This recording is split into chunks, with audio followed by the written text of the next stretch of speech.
Maybe. Yep. Maybe I was wrong. Maybe. I want to know if he's doing still Make-A-Wishes because, like, I wonder if he has to tell these kids. Who the fuck is going to want him after he said them kids, bro? Because that's the Cody I fell in love with when he hit the indie scene. Do you feel like there's a trend going on for Seth Rollins to where they don't really want to put him in the main event, but they still want him associated with the main event? Let's have this conversation. Do you think Rey? Let's have this Rey Mysterio conversation. Do you really feel Rey needs to retire? Zero man. I got one. We can save that for next week. Maybe next week we can have some. Put your money where your mouth is. Let's go. Here's some Shane bucks. We can have some bets. This. Oh, top of the morning to you, Angry Cooter. What the f was that? Happy St. Patrick's Day. It's the day after. Well, it's a few days after St. Patrick's Day. Did you have a good one? I could care less. It's another amateur night. Throw that up there with Halloween, New Year's Eve, and the day before Thanksgiving. Yeah, I don't care. Leave it to the Irish to have a funeral for 1,500 years for an Italian. Get the f out of here. Happy whatever day, guys. You know, it's finally happened, Cooter, though. We have the John Cena promo. He's finally on his farewell tour. Oh, he's back on the farewell. Thank God he's back. You know, this is what we've been waiting for. We've kind of been complaining the past few weeks because, like, hey, this is the build to Mania, and you're not here to build it. Yeah. He's here to build it now. So let's talk about this. You know, your first impression of it. I tuned in at 3 o'clock at work. Don't tell anybody. Wow. I was watching it, making it look like I was working, but I was listening, you know, and I had a... You know, you had to tune in. I was kind of curious how this is going to work for the next few weeks. I was luckily able to kind of hear it Monday, but next week, you know, I'll probably watch it after the fact. I almost did. So what was your first take from it, though? It was the John Cena heel promo, the first one ever. Well, first things first. I ended up, Busted Open came across my podcast feed, right? And it was, how's John Cena going to do? Or whatever the title was. I was like, oh, So I turned my phone off until I got home. Yeah. Because I was afraid of spoilers. I forgot it was airing at 3. You know what I mean? The age of spoilers. Social Dude, media. I got home and I turned this on, and that crowd was amazing. And I'm sitting here thinking to myself, maybe it wasn't the worst idea. Yeah. Maybe. Yep. Maybe I was wrong. Maybe. We better make sure we're recording double over here. Go ahead. Write that shit down. I was wrong. Or was I? No, I agree with you 100% because now that exactly once I saw it, I was like, you know what? If we went to Detroit or Atlanta or something, like they wouldn't have been like this. Getting that. Yeah. I mean, wishful thinking. There's going to be some chance, but not like that. Overseas, they're not as spoiled as us. We get so much wrestling over here. Exactly. This is like they don't never get it. So like to be in unison in the crowd, like that's their thing. That was great. And not only that, it doesn't even matter. Those European crowds are always hotter than American crowds, but the chants and the singing and all 9 step years. It up. Oh yeah. And to me, that kind of took away, because John did great. Yeah. I don't want to take anything away from him. He delivered. It was awesome. I was dumbfounded because I kind of was afraid of, you know, typical John Cena overacting. And he reeled it in. He kept it tight. It was full of emotion, but not too much. It was just right. It was Goldilocks and the Three Bears. And I'm telling you, that crowd backing it up, and him ad-libbing off of the crowd reaction was perfect. No, for sure. He some of the things he said, he was like, you are making this so easy. For 25 years, I've been part of an abusive relationship. All you do is all you are is hurtful. You're abusive, and you do bully me into being your puppet. Expect me to do it with a smile on my face no more. So, you know, it was funny because people wanted new music, didn't give it to him. Wanted a new look. I've had a few bitches say that to me. They wanted the NWO Hollywood Cena look. Nothing, right? They gave him John Cena like he's been doing for years from now. But like, you know, people, he had such hate back then and he kept plowing right through it, right? You know, like he was Vince's guy. He had to keep doing the thing where even though people hated him and like he finally found the fans to adore him and respect him after 25 years, but now... That's kind of what I've been saying. Yeah, so it's like... the interesting thing was that I did listen to Busted Open a little bit, and they were afraid that Cena would overshadow Cody. Yeah. Cody came in, crowd went ballistic, great crowd reaction, everything that they wanted. That's the beauty of them waiting for Europe. You can almost guarantee the crowd reactions and what you're going to get and how everyone's going to react. And you can tailor your program to that. Yep. He came in, he kept it short and sweet, basically, bitched him. And no, it's champ. Like, to me, that was like, oh, Yep. give me something other than this Cena, because I don't want to deal with this whiny bitch at WrestleMania. And then just walked out, and I was like, oh. No. Oh, that's the Cody I've been waiting for. The one that kind of crosses the line, almost heelish in his promo style, because that's the Cody I fell in love with when he hit the indie scene. No, for sure. And going into our group here a little bit on Facebook, guys. If you're on Facebook, facebook.com/groups/another wrestling group. Some comments people were talking about on Raw. Phil Limatone, he said the opening segment was something else. Can you imagine if he came out last week at MSG? I mean, that would have been a good spot too. I mean, MSG, but no, not as the same, right? The fans can't handle it. I don't know. Like, that's the thing. It's like there's certain markets, but it's bizarro world. Like, New York is weird. Chicago can be weird. I mean, like I was saying earlier, you can tailor make this program to the crowd reaction. You don't know what you're going to get in like Albuquerque, New Mexico, or like Phoenix or some depending on where you are. I don't think this goes off as well with the Cena return if it wasn't in Europe. I'm going to be very honest with you.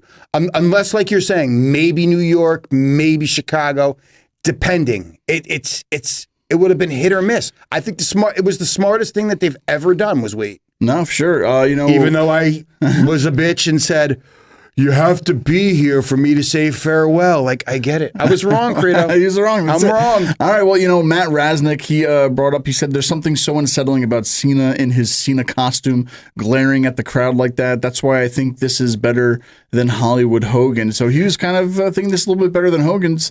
But William Webber told him, he didn't like it at all. Hogan, not even close. He didn't tell the fans to stick it. He just cried and whined. So, I mean, you have two sides of the aisle. Some people are saying it's better than Hogan. Some people are saying Hogan's was better. No. But no. It's like two different times. I don't know. Like, it was a different time back then when that happened. It's a wanna different know, time now when this happened. Where the hell was that Nitro?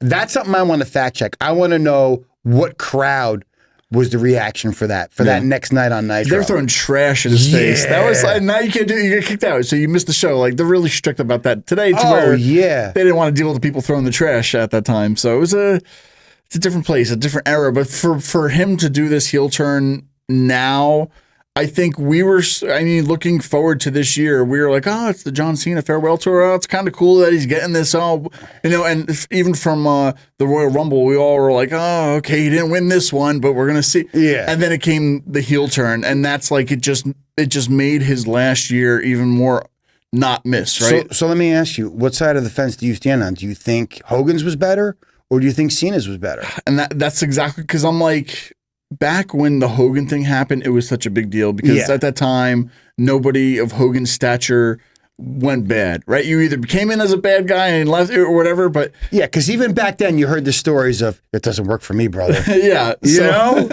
And so at that time, unlike today, you have with John, because John's whole career, everybody wanted him to turn heel, and that was the thing. He was the good guy. So it was like, to have this finally happen... I feel like it's the same thing, but it's in different eras, and it's so hard to be like, which one's the best? But I think for me, it'd have to be Hogan. I'm in the Hogan's was better because he could do a lot more, and he kind of got away with a little bit more. Yeah. Today, you're kind of not censored, but I tell you what. It was there. I'm not hating it though. I loved it though. Oh no, it was great. But did you see the look on that kid's face? He's like, that poor kid. Dad just spent $400 on my outfit. For the people who buy my merchandise, and that kid is just standing there like, what the f going on? I thought that kid was gonna like seriously just start crying right then and there. I almost felt bad, but then I realized, you know what?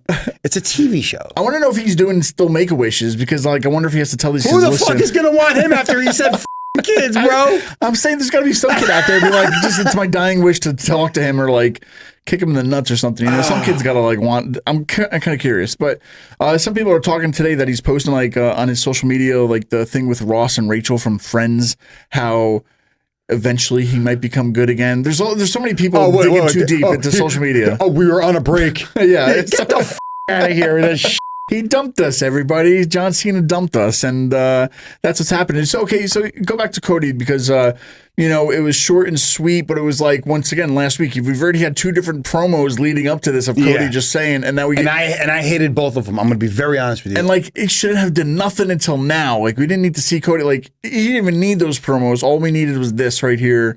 And they could have did a little bit more to where, there's no physicality. They didn't throw punches. They weren't like not even a little push. There was just talk. And I don't know. Was that the right call? Like, did they need something more else to lead into this? Because are we just going to get more talking? There after was this? too much Cody for me. Like, I remember, I think it was 2 weeks ago where he cut the first promo. Yeah. And then he came out for Raw and MSG. And then we saw him on SmackDown for the Miz TV segment, which was short and sweet. To me, like, okay, I see him on SmackDown, cutting that heartfelt promo when John was the blueprint. Like, I think it was great, but I think you could have done without it. And I think him on Raw was very unnecessary. Yeah. But you want to do that for the New York crowd. I get it. I think if you would have had him just come in on SmackDown and do that Miz TV thing, you'd have been like, well, we pissed him off. Like, that's something to me, like, sometimes less is more, but you could have went either way. No, for sure. And it's almost like, now how do you continue this? Okay, is Cena going to go full heel? Is he going to do bad things? Like, he's not changing his music. He's not changing his look. He's given up on the fans, but like, what is he going to do to continue this heel move towards Mania? Now, do we need to see The Rock to kind of like put them two together? And that's the one gripe I had about this. Not one time was The Rock mentioned. Not that you needed it, but I think some sort of an explanation, which is something they'll probably save for the next couple of weeks, which is fine. I get it. But I think a lot of people, it wasn't why, John, why.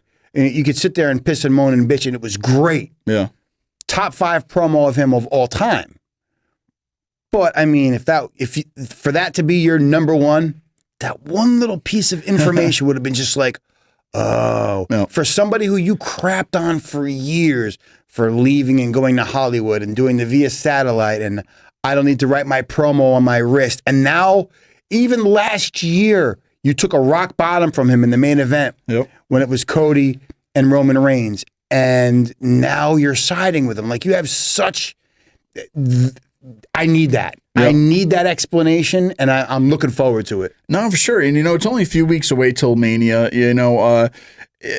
Do we see Cena have any kind of a little match before the big match, or we're just holding, we're just waiting for he's not going to show anything until the actual match? Granted, he's at that caliber now to where he doesn't need to do these little things, but we're still on that farewell tour. Are you going to give us anything, like even just wrestling, like the local whomever talent, even if you're putting, beating them or whatever? I don't know. I got a $10 bet for you. Yeah. When we brought in the NWO. Yep. And it was Rock versus Hogan, and you had Hall and Austin. You did a tag match. So you had Nash, Hall, and Hogan against The Rock and Steve Austin. I wouldn't be surprised if they somehow do like a little hodgepodge tag match where they can keep John safe, but still let him get some action and maybe help build the feud a little bit. I could see them doing that. Yeah. I wouldn't, in a million years, I don't think they would ever put him in a one-on-one unless it was a big like show. Sure, yeah. Because like I said, I mean, as great as this the promo was, his heel promo talking about what was going on, now it's like, how do we continue this, right? So I'm kind of curious to see what's going to happen with that, especially with the few weeks leading up until Mania. I want to see more of a heel Cena. I want to see him still cutting promos on these kids or doing something. Right? Fuck them kids, Credo. Fuck them kids. You got to see what's happening. But all in all, people are, like I said, people are arguing online that who's is better, what's that, but got people talking. I'm glad the crowd was hotter than ever, especially not being in the U.S. because the fans over there, they're starved, and I guess they're just saving these kind of reactions for. And that's the way they look at fans. it. I mean, these segments, the reaction you're getting from the fans, the engagement on social media, those numbers mean something. Yep. I mean, to us, it's just like you either liked it or you didn't. But some people are just so ridiculously passionate; they have to voice their opinion. Oh, wait, I'm on a wrestling podcast. Wait a minute. That's it. Like us, follow us. My bad, bro. My bad. No, for sure. And, how long will it go? Because, okay, can we get this heel Cena to WrestleMania? But now, are we going to get heel Cena throughout the whole year? Are we going to get, the 17th win as WWE champion at WrestleMania as heel Cena? I'm not doing that. I know. I'm just saying there's so many things to happen, so many things to come. So I'm still intrigued. I just hope it's a little bit lengthier than past WrestleMania. I want to see more of heel Cena throughout the year. I do. And I will say, as much as I hated him being absent for those 2 weeks, because I think it was too long of a wait, but that's just my personal opinion. Yep. My opinion's like an asshole. Everybody has one, Yeah. It definitely made up for it, and it's keeping me engaged with this storyline where for a second there, that was probably my least favorite buildup because it was just all Cody and no Cena. And I just, when he's too white-faced, baby-faced, oh, look what you did to me. Listen,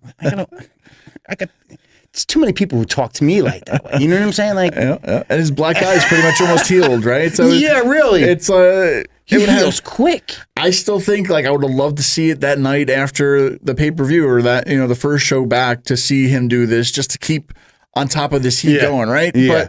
But okay, we spread it out a little bit. We went to a different country, got that crowd reaction. I get it. All right. So this seems to be normal too, right? Like once WrestleMania season hits, we do usually get a little bit more of an edgier Cody, and that's my favorite. No, for sure. So, I mean, it's exciting. Finally, we got one of the main events in motion now for Mania, so that's all in all. Thanks for listening to another wrestling podcast. Shut up, Credo. Make sure you like, subscribe to our channels, and follow us on all social media, and buy our at ProWrestlingTees.com/another wrestling podcast.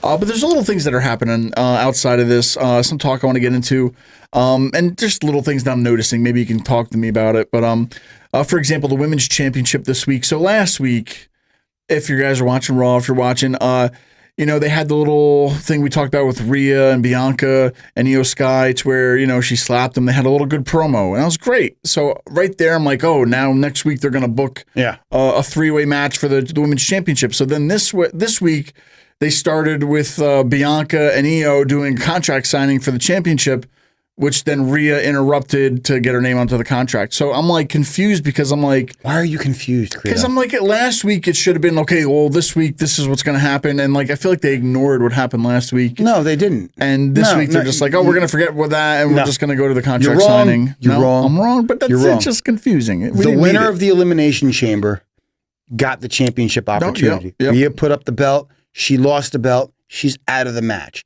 She's basically bullying her way in the match. She tried to talk a little to try to get a one-on-one with Io before WrestleMania. That didn't work. Io slapped them both, said, "You're disrespecting the champ. I'm the one with the belt. Get over it."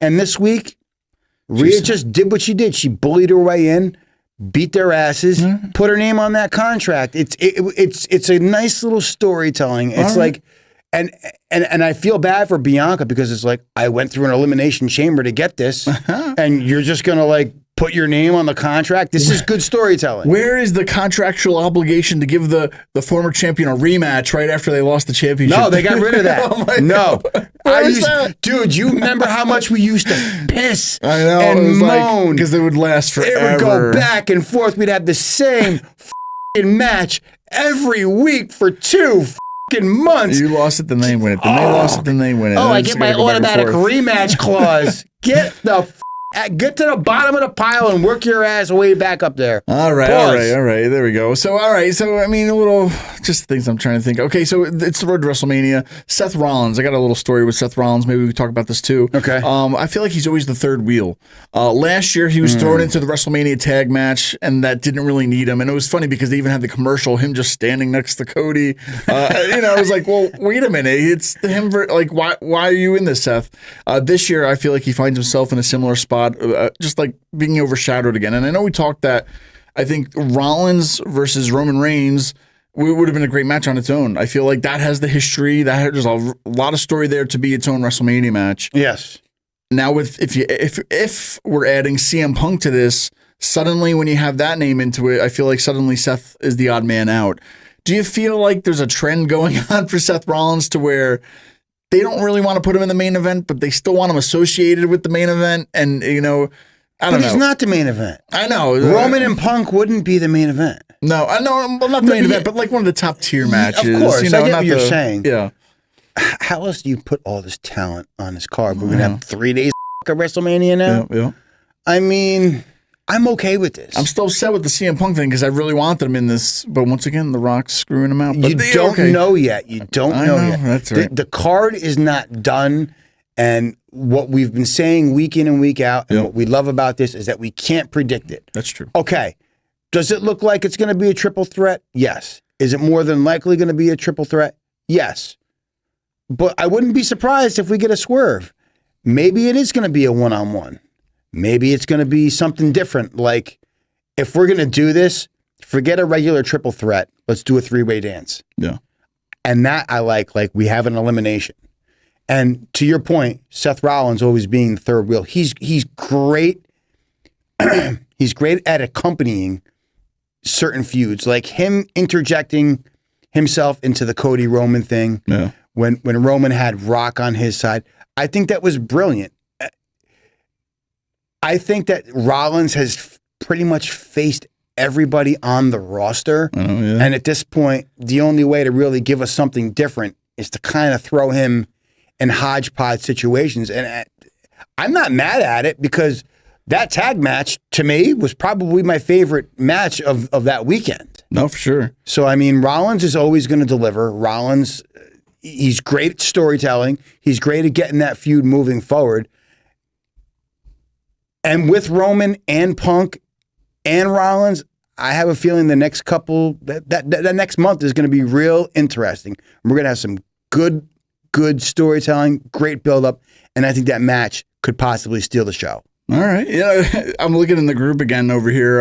Matt Rasnick posted a photo. I'll post right here. He's showing Seth Rollins cutting his promo. It's like when your entire promo could have just been an email. Like it's poor Rollins. Yo, poor Rollins Matt is great in that group, dude. He really is. All right. So I mean, like, you know, we're still building to Mania, and there's a lot of things happening. And now, once again, we've been talking about this. I've been texting you in the group chat and just messaging back and forth about certain things. One thing that's been happening. Don't divulge the group chat, Credo. Don't divulge the group chat. Wait for the Patreon account. Well, you have to pay for that one. But sign an NDA. One of those things. It's like what happens in the group chat stays in the group chat. But one thing's been happening over the past few weeks is that I never remember really seeing as often is championship changes. Last week on SmackDown 2, we had the Street Profits winning the tag titles for the first time in over 2 years. Yeah. I can't believe that they haven't had no gold in over 2 years. I feel like there's been a lot of injuries, though. No, yeah. And that was such a great match. Such fast-paced action. Ciampa and Gargano can still go. And they're not spring chickens no more, especially Ciampa. No, yeah. And he's just top-tier work. Every time he goes to the ring, he gives everything he's got, dude. So does it bother you, though, to where, I mean, you have a lot of these championships changing before Mania. You'll always hear people say, well, that should have just happened at Mania. Why didn't you give him that Mania match? Or, like, why didn't you give him that moment at Mania? To where a lot, like, there's a handful of championships that have changed the past few weeks leading into Mania. Is that a good or bad thing? To where, are we going to see all these new champions lose at Mania? It's both. It's both. Because, okay, classic example. We're getting a triple threat now, right? With the women's title. Mm-hmm. Allegedly. I mean, I'm sure that's where they're going. Sure. Yeah. And they used the title change to kind of shoehorn 3 stars into one match. I almost feel like with the tag match, they're doing more of the same. It's a great thing to build feuds and maybe get some more talent on the card. The only problem is you're kind of doing the same thing with different feuds, and that's kind of redundant, and that's where I think it could be a bad thing. But, you know, we'll see what happens. Maybe it's just going to be a one-on-one. I mean, maybe we get a rematch. Yeah. Maybe we get a ladder match with DIY, the Guns, the Profits. Yeah. I mean, now give me that bro. For sure. I mean, here I am doing what I hate doing, fantasy booking. But it's building excitement around the championship. It has to be something different. It can't just be another triple threat match because, you know, we got 3 teams or 3 different, you know, people vying for the same thing. There has to be something different. Yeah, it's just building for the excitement because all of a sudden now the Street Profits are heading into Mania as world champions, which is never, like, I don't you talking about? There's still a month, bro. I know. I'm saying they're not there yet. I know. Anything can happen, but like, things like that where the landscape is changing. It's keeping us excited. There's a lot of things happening. And speaking of things changing, have you seen the promos too? We were talking about some of these AEW exits, and now it looks like we're gonna have some AEW returns and the debuts. So there was a little vignette. People are saying it could have been Aleister Black or Malachi Black or whatever you want to call him. Yeah, so maybe he's returning. Good or bad? Did you like him when he was there before? I mean, they didn't really. They tried to use him a little bit over there, and then once again, they didn't know what to do with him in a way. I liked his feud with Punk and AEW. They had this great little moment where I want to say Black went for like a roundhouse, and Punk just sat down and what do they call that? Crisscross applesauce. Yeah. I can't say it the other way. I don't want to get banned on YouTube, right? And then they just both did that right in front of each other. Like, that was cool. Like, Aleister is fun to watch in the ring. I loved his NXT run. When he hit the main roster, they tried, a couple of things. And, COVID, he was one of those cuts. I felt bad. He went to AEW. He had, he was a shiny new toy. Ended up in catering. You know, these things happen. And he had a great stable over there. Yep. So, with a different regime, hopefully his mic work is a little bit better. And maybe we can do something with this guy. I mean, it's never a bad thing to give a guy another chance. I just didn't personally see the progress that would make me want to give him another chance in WWE. Well, that was also under Vince McMahon too. So now with Triple H, and he's a Triple H guy. Yeah. So I mean, I'm kind of interested to see how he's used, knowing Triple H and what he knows, and the way he built him in NXT. Yeah. So that'll be interesting. Also, we talked about it with American Made now having the Luchador on their team. We thought it might have been Rey Fenix under that mask last week. We don't know who it is. It could be anybody. It's not just Chad Gable. It could be somebody else. We're thinking maybe it's Rey Fenix, but they also showed another vignette that kind of hints at another luchador. It looks like it's a Rey Fenix promo. That's what people are saying. What do you think about? I mean, listen. I think Penta has a great singles run going right now with the build-up that they're going to do with him and Braun Breaker. That's a match I want to see. Yeah. I'm interested in that. I'm glad to see that they're not doing the Lucha Brothers thing. It's been done. They can always do that later. Yeah. They can always have a little tag run, if Penta starts to slow down a little bit or if he's injured and you want to protect him. And then the other way around, too, with Phoenix. Because, dude, Phoenix is fun to watch in the ring. No, yeah. And all these guys, too. Like, I mean, I feel like Rey Mysterio can finally retire because they finally found luchadors that can do kind of like what he used to do, but maybe even a little bit better. Do you think he needs to? Let's have this conversation. Do you think Rey? Let's have this Rey Mysterio conversation. Do you really feel Rey needs to retire? He's getting up there. He's older now. Listen, don't tiptoe around the question. He's old now. Are you giving me a yes?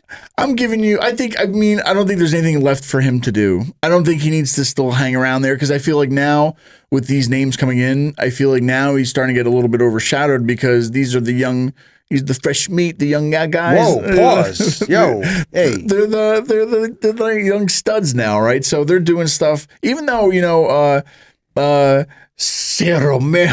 I got one to talk about this. Sal, where's my tequila? Don't get me started on that. Penta, he's up there too in age. So he's not a spring chicken. No, of course not. But he's not as I don't think he's not as old as Rey Mysterio. But at the same time, whoa. But do we need him? I don't know, because I was just going to say too is that Dragon Lee, he's an incredible athlete. He's an incredible luchador. I don't know if it's the language barrier that's kind of keeping him back because he can't really cut promos as good. Okay, but Dragon Lee. Can we be honest? Rey Fenix, Penta. I don't think we need Rey anymore.